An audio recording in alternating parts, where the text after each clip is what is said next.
Hello friends, welcome to DH classes. तो friends, आज हम जो डीएसएसबी स्पेशल एजुकेटर का पोस्ट कोड 1/13 वाला था 2013 का पेपर, उसके जो सब्जेक्टिव पार्ट था पार्ट 2, उसके फोर्थ पार्ट पे फाइनल पार्ट पे पहुंच चुके हैं।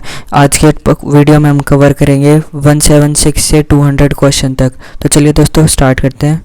So first question is, questioning skills in teaching is most useful in ensuring students' active participation in learning, memorizing the facts by students, making student discipline और preparing students for examination। तो जो इसका correct answer हो जाएगा वो है हमारा option number 1 कि बच्चे को इंश्योर करना कि वो पूरी तरीके से एक्टिव लर्निंग कर रहा हो, एक्टिवली पार्टिसिपेट कर रहा हो टीचिंग लर्निंग प्रोसेस में। Next is, a teacher wants to enhance his income, you will advise him और हर।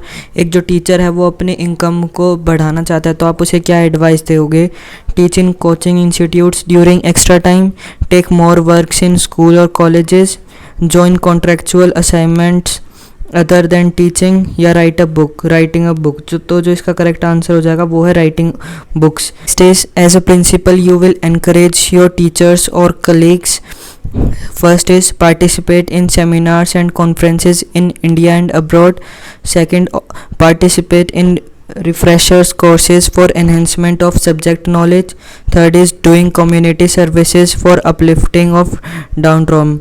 तो जो इसका करेक्ट ऑप्शन हो जाएगा वो तीनों ही ऑप्शन ठीक है। तो correct answer is option number D, all of the above. Next is, a teacher shall inculcate social and moral values among students by, मतलब टीचर को डेवलप करनी चाहिए सोशल और मॉरल वैल्यूज़ एक बच्चे के अंदर by delivering lectures on values, showing TV programs दिखा किया, इन्वॉल्विंग स्टूडेंट्स एक्टिवली इन को करिकुलर एक्टिविटीज़। तो जो इसका करेक्ट ऑप्शन है वो है ऑप्शन नंबर सी कि बच्चों को को करिकुलर एक्टिविटीज़ में मोर एंड मोर पार्टिसिपेट करवाने के लिए मोटिवेट करना चाहिए। Next question is, the most significant approach of evaluation is continuous and comprehensive evaluation। तो इसका तो हम सबको आंसर पता ही है कि इस इवेल्यूएशन का सबसे बेस्ट तरीका है कॉन्टीन्यूस और comprehensive evaluation. Next is, educational technology is useful because. जो एजुकेशनल टेक्नोलॉजीज़ है वो क्यों यूजफुल है? It is need of hour, it is adopted from famous institution, it makes teaching effective and efficient। तो जो इसका करेक्ट आंसर हो जाएगा वो है option number C, that is it makes teaching effective and efficient. Next is, a teacher must have mastery over his subject for alertness, making impact on student interest, making teaching effective। तो इसका जो correct answer है वो है option number D कि एक teacher का अपने सब्जेक्ट में मास्टरी होना चाहिए। किस लिए? ताकि वो बच्चे एक टीचिंग जो लर्निंग प्रोसेस है उसे एफिशिएंट और इफेक्टिव बना सके। Next question is, the term kindergarten means. जो किंडरगार्टन है उसका क्या मतलब होता है? That is children's playground. जो हमारा किंडरगार्टन है उसका मीनिंग होता है चिल्ड्रन का playground. Next is, the Kothari commission report on education was entitled as. जो कोठारी कमीशन रिपोर्ट आई थी उसको क्या नाम दिया गया था, उसको क्या टाइटल दिया गया था? तो वो है ऑप्शन नंबर 1 ही, educational and national development. Next question number 185, the most appropriate meaning of learning is inclusion of knowledge, modification of behaviour, personal adjustment, acquisition of skills. तो इसका करेक्ट आंसर है जो लर्निंग का मोस्ट अप्रोप्रिएट मीनिंग है that is modification of behaviour. Next is, teachers knowledge on students need and interest are covered by the subject, philosophy of education, psychology of education, sociology of education, या politics of education.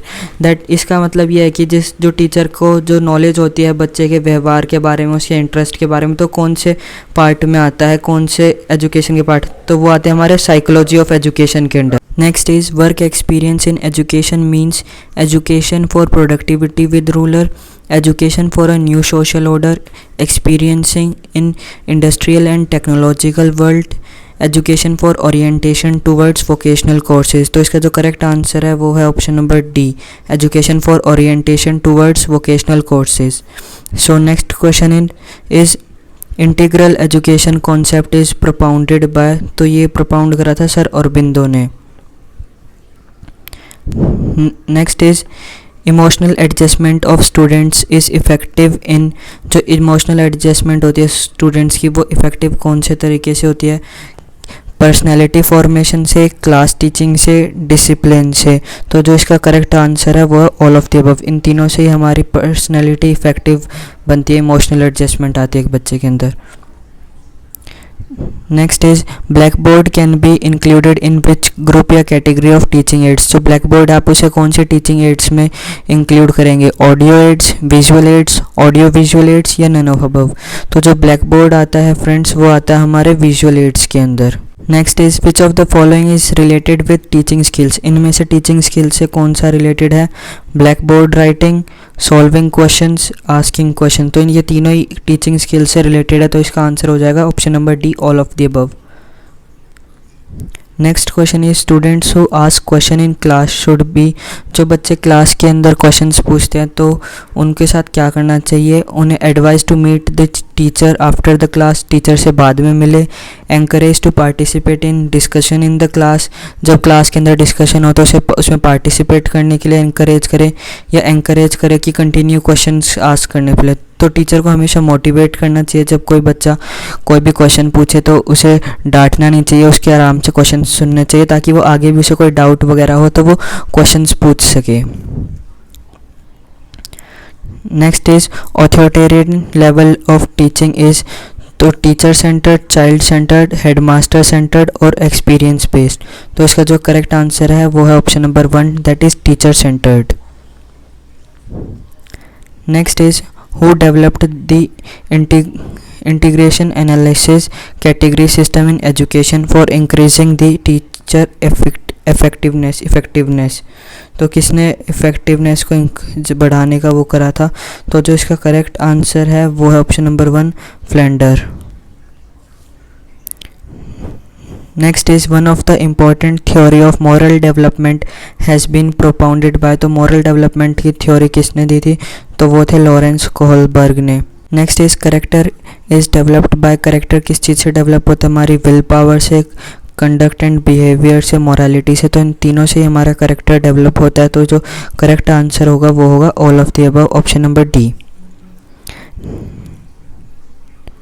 Next question is which of the following is not a level of teaching learning. इनमें से teaching learning की कौन सी level नहीं है? तो that is option number 1, differentiation level. Next is NUEPA is mainly concern with. जो न्यूका है वो किस चीज़ से कंसर्न करती है? तो वो करती है हमारी एजुकेशनल प्लानिंग से, that is option number C is correct.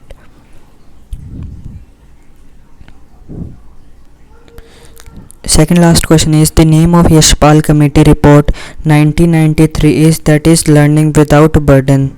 तो जो यशपाल कमेटी आई थी 1993 में, उसका जो मेन कॉन्सेप्ट था या फिर मेन जो बात थी वो थी लर्निंग विदाउट बर्डन।